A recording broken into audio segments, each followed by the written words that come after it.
Here in Atlanta, Georgia, my guest today is a former U.S. president, a Democrat, and an American, therefore, with a unique perspective on the current presidential campaign. Does Al Gore have a truth problem, and have Bill Clinton's scandals irreparably damaged his party's chances? President Jimmy Carter, a very warm welcome to the program. It's a pleasure. People have said that the current presidential election campaign in America is dull, it's lackluster. Has it excited you in any way whatsoever? Well, I happen to be a Democrat, and I hope that the outcome will be favorable to the principles in which I believe. And I think there's been an increasing degree of interest in it. Our campaigns are so long and drawn out over months in this country that you can't equate it with the very brief and short, relatively speaking, campaigns in, say, Great Britain or other countries where just a few weeks it's all over. I think there'll be an adequate degree of interest in it, and the issues are fairly clearly drawn. The division between the two candidates in popularity is almost non-existent. Nobody knows what the election results are going to be. So I think we have two good candidates.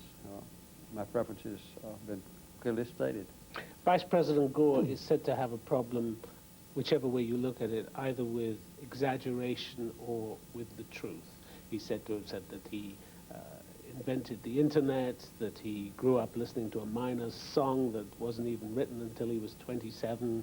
He's omitted to mention a deal that he had with the Russians about conventional weapons which they were selling to Iran. Do you find a truth gap there in his pronouncements? Not really. The statements of a major candidate are micro-analyzed. And if something... Shouldn't they be? Well, I don't think there's any problem with that. I don't mind. Mine were, and there were some discrepancies in what I said from the time I began campaigning until I was finally president. You can't always be exactly accurate. And sometimes there's an element of self-delusion there. You want to believe that you did certain things or played a more major role than post-analysis will reveal. President Reagan was a master at completely fabricating events in his own life that never occurred, that he saw somewhere in a movie sometimes. He was excused for that. I think it's true to say that George W. Bush's claim that he served in the National Guard, he was in Alabama for a year. Nobody in Alabama ever remembers seeing him there. He hasn't yet found anyone who served in the National Guard with him in Alabama. So truth is a big casualty in American campaigns. I think is that what you're saying? I would guess it exists in Great Britain as well. The Carter Center monitors elections all over the world. I have personally helped monitor more than 30 elections in recent years, most recently in Venezuela, and our staff in Peru, in Nigeria last year, in Indonesia. And I think that always there's an element of mistakes made. Lying. I don't say lying, because lying means that you tell something that will deliberately hurt someone else or greatly exalt yourself beyond what you deserve to be. And I don't think that either candidate, I don't think even President Reagan did it. He ran against me. I really don't believe that George W. Bush has done it about his National Guard service. I don't think that the mistakes that Al Gore has made have any substantive deteriorating effect on the American public. People have made much of the fact that he is not going to mention the name of Bill Clinton in his campaign, that he'll almost jump through any hoop to avoid mentioning the name of Bill Clinton in his campaign. How much damage do you think the scandals that surrounded Mr. Clinton have done both to Al Gore and to the Democratic Party? Anyone who thinks that Al Gore is responsible for the sexual escapades of President Clinton in the dark in the Oval Office is foolish. But there are coattails, aren't there? Well, there are ties between the two men, and you have to realize that in our country, a president almost unilaterally can choose his vice presidential running mate. There's a great obligation there. There's a degree of loyalty there. Fritz Mondale was loyal to me, even though quite often he disagreed with things that I proposed. He was much more liberal on financial matters and on military matters than I was. But he supported me, and he wouldn't speak openly against me. But I don't think it's fair at all, and I think that danger that we saw at the time of the Democratic Convention to besmirch Al Gore with the confessed problems of President Clinton sexually. I think that time has passed. But it's a factor, isn't it, that weighs down the Clinton legacy and being part of the Clinton legacy. I think that Al Gore has successfully weathered that deleterious aspect of being tied with Bill Clinton. I think he's fairly successful in letting the American people know that the unprecedented economic growth, prosperity, reduction in the crime rate, things about that kind, where he and Bill Clinton have worked side by side, is a positive factor for him. How much it will be prevailing on Election Day, we don't yet know.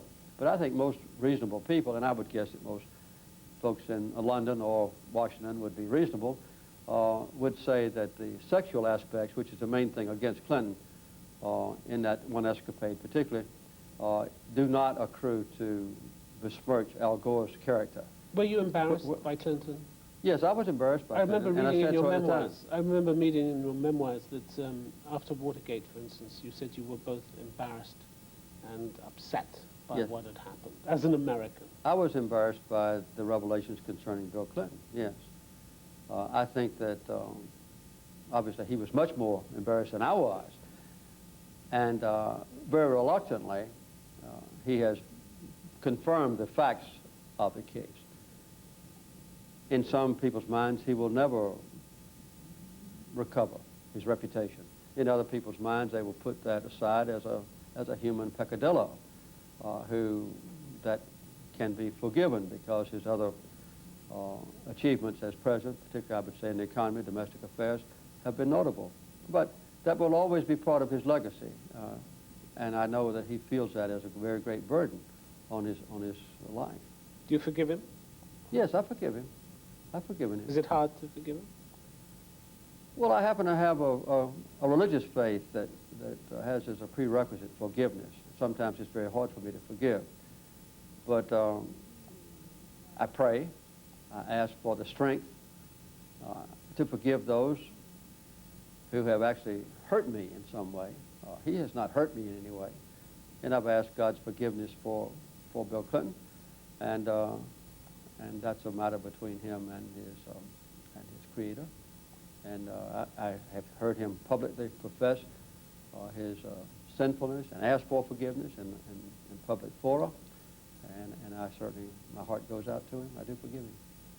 President Carter, to what extent do you think the current crisis in the Middle East is also having a negative effect on the Democratic campaign, in that it produces instability in the market, it raises the price of oil? Is that impacting on the campaign, the fact that despite huge efforts by the current administration to do something, the failure goes on? Well, I'm not sure it's a failure.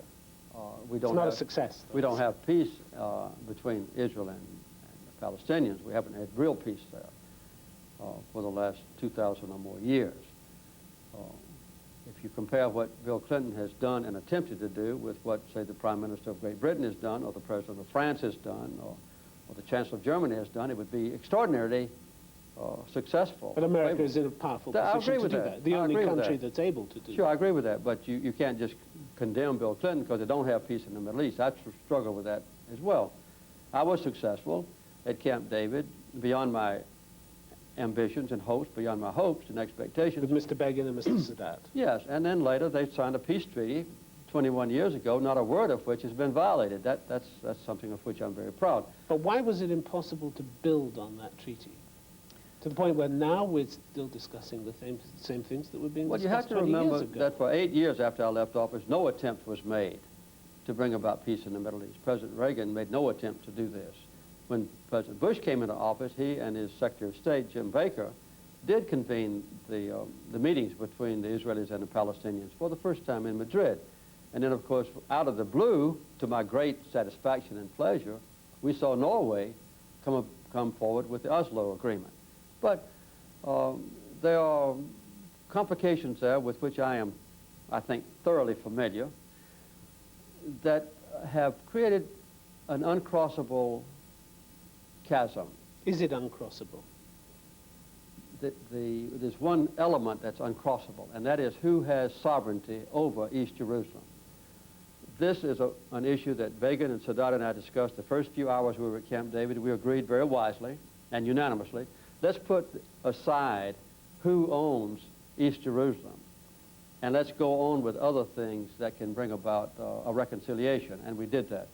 But there is no way that a Palestinian, whether he be Muslim or Christian, can ever agree that Israel has title to East Jerusalem and that I am worshiping there as a Muslim or Christian under the permission of the Israelis.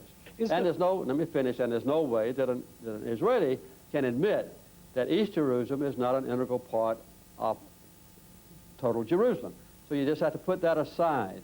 But unfortunately, that has become the preeminent divisive issue between the Palestinians and the Israelis at the recent Camp David and other discussions. And that's something that can not be resolved 20 years in the future. The sovereignty over Jerusalem is something that cannot be resolved. You blame President Reagan for wasting time, in effect. Well, he had other things to do. Missing opportunities. He had other things to do. I initiated myself the effort that I made in the Middle East that ultimately resulted in Camp David and the treaty between Israel and Egypt. I could have gone to some other goal in mind, and the fact that I didn't go to some other goal but went to this one is no particular credit or detriment to me, and the fact that President Reagan was not particularly interested in the meticulous, detailed analyses that had to go into a furthering of the Camp David Accords is something not to be condemned. He did other things. But now, as I said, George Bush, who's Republican, and his Republican Secretary of State did make major steps forward. President Clinton has done the same thing. Are you upset that President Clinton hasn't involved you more in the current Middle East crisis? I would like to have been involved, yes. There's no question about that. I had a deep understanding of it. I had invitations from the Palestinians and Israelis and the Syrians to go and play a role. He decided that I shouldn't play a role. I mean, that's a decision for a president to make. But at the same time, with or without enthusiastic support, I've done other things. You know, I made a historic trip to North Korea that I think maybe have prevented the war, and it's now led, I believe, to some reconciliation between North and South Korea.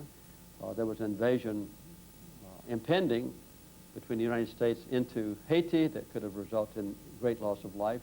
I went there with Senator Sam Nunn and General Colin Powell, and we resolved that issue at the last minute. People have said you used the White House as a springboard to better things. Well, that may be true. You know, the vast majority of the commitment of our Carter Center is in the field of health care. In the poorest and most destitute and relatively forgotten countries on earth, we have programs in 65 nations in the world, 35 of which are in Africa. And we're dealing with the families and the individuals in the most remote and forgotten parts of the world. That's my life now. Can I take you back to the time when you came to office in 1977? It was a mandate, if you like, a small mandate, if you like, to clean up Washington after Watergate. You made a pledge that you would never lie to the American people. That's right. Was that a dangerous pledge for an American president to make? I didn't violate it. No one has ever alleged that I lied to the American people, even when it was very difficult to do so. But I think that I would not have been elected had that not been a key premise of my campaign. Because in the aftermath of Vietnam, when Nixon and Kennedy and Johnson had misled the American people about the degree of our involvement, the degree of our successes, and so forth. In the aftermath of Watergate, in the aftermath of the revelations that our CIA had been involved in crimes, the American people were looking for someone outside Washington who would just simply tell the truth. Was the CIA out of control? We don't ever know in retrospect whether the CIA was acting on its own or acting with the quiet permission or orders from the president. Even you don't know that, as a former president with access to everything. I know what I ordered them to do, and I think I can tell you that while I was in office for 4 years, the CIA was under control.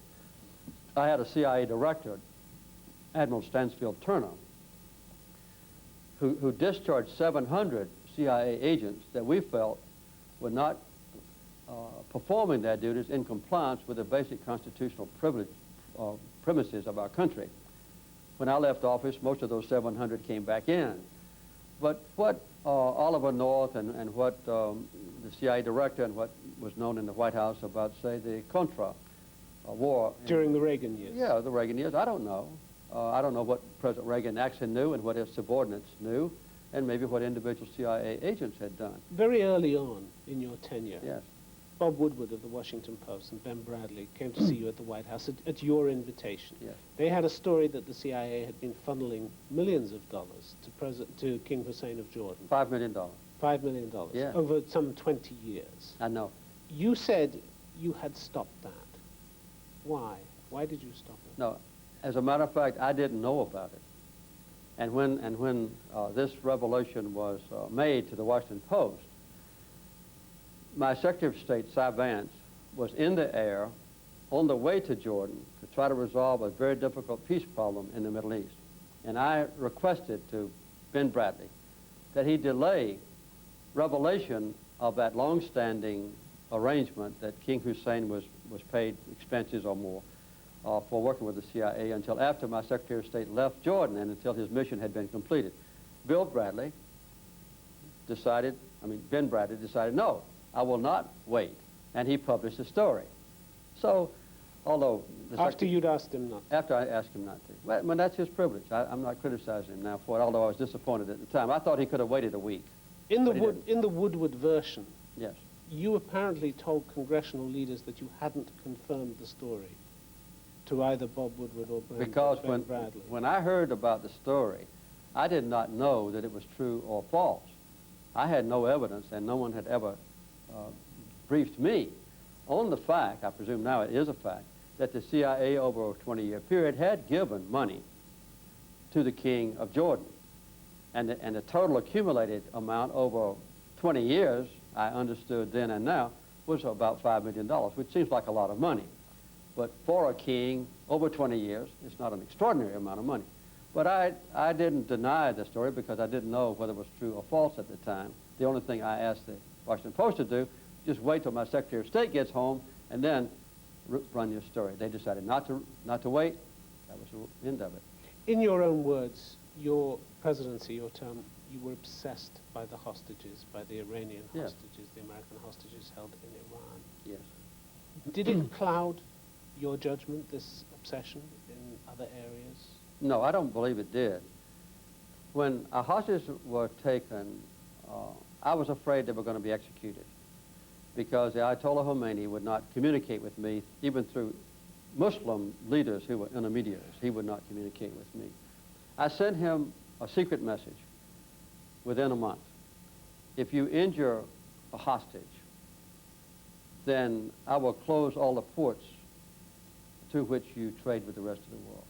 If you kill a hostage, I will launch a military attack against you, against your key points in Iran. He never injured a hostage. He never killed a hostage. I felt that this was my unique responsibility as president. You took it very personally. Yes, I did. I met every member of every family of those hostages. They would come to Washington frequently at my expense, at the government's expense, to be exact. And I would explain to them the latest developments and all that we were trying to do so that I could reassure them. And I had two goals in mind. One was that my nation would not be embarrassed by anything I did. Secondly, that every hostage would come home safe and free. And I kept both of those promises. It took me 14 months before those two goals were met. But the 444th day. Absolutely, I remember well. Every hostage came home safe and free. I never embarrassed my country. You embarrassed yourself, didn't you, in 1979, the so-called crisis of confidence, when you disappeared from view for 10 days? No, that's not true at all. I mean, that's not accurate. There was a crisis of confidence, wasn't there? Yeah, well, you went on television and almost confessed failure for your presidency. You'd have to read that speech to get your memory corrected. And all the speech and all the elements are on the record. There's nothing to be concealed. We were facing crises in our country. We were dependent on foreign oil. We were not working together well. And a lot of the people in America were still suffering from the aftermath of the assassination of John Kennedy and Bobby Kennedy and Martin Luther King Jr. and Watergate and the revelations about the CIA and Vietnam. Yes, there was a problem there. And the thrust of my speech was, we are facing a crisis. But we've faced many crises in the past, in the last 200 years of this nation's history. We are strong enough to overcome those crises if And how we work together. personal was that for you? It was quite Was personal. there a sense of failure? No, I didn't feel a sense of failure. You have to remember, I went to Camp David not in any sort of seclusion. I went to Camp David and I invited a long series of hundreds of the most responsible and knowledgeable people I could to come and meet with me. What can we do at this moment to put our nation back on a proper feeling of confidence and cooperation and an end to our strife among ourselves and ambition and hope toward the future? And I think it worked out well. President Carter, whoever wins the next election, how do you recommend they cope with the intense day-to-day scrutiny of living in the White House? How can anyone cope with that? I don't think that's an insurmountable problem. I think the main thing is to tell the truth. You know, if you make a mistake and confess it to the American people, you've got a tremendous reservoir of approbation and support there. Politicians don't apologize very often. But it's difficult, and it requires maybe an ultimate degree of some kind of courage. But I don't think any of our presidents have gotten in trouble, including President Nixon and President Clinton, because they told the truth or because they made a serious mistake. Had Nixon come in the day after Watergate and said, some of my people went into the Democratic headquarters and broke in and stole some things, it would have been over. Or if Clinton had, at very first, he said, you know, I made a serious mistake. I had a sexual encounter with this student intern. I asked the American people to forgive me so I can go on with the management of your own personal affairs. I think the goodwill among American people is so strong toward a president, as it is to maybe a Queen of England, that they want you to succeed for their own selfish benefit. They want the president to succeed. But once they feel that the president is not truthful or fair with them and is trying to conceal something, there's a totally different atmosphere that surrounds the president himself personally and the White House. And it temporarily damages the office of the presidency. But our country is so strong, and the history of the presidency is so strong, that a Watergate or a Vietnam or other mistake of a private nature, it does not affect the historic progress of our country. President Jimmy Carter, it's been a pleasure having you on the program. Thank you very much indeed. Thank you very much. Thank you.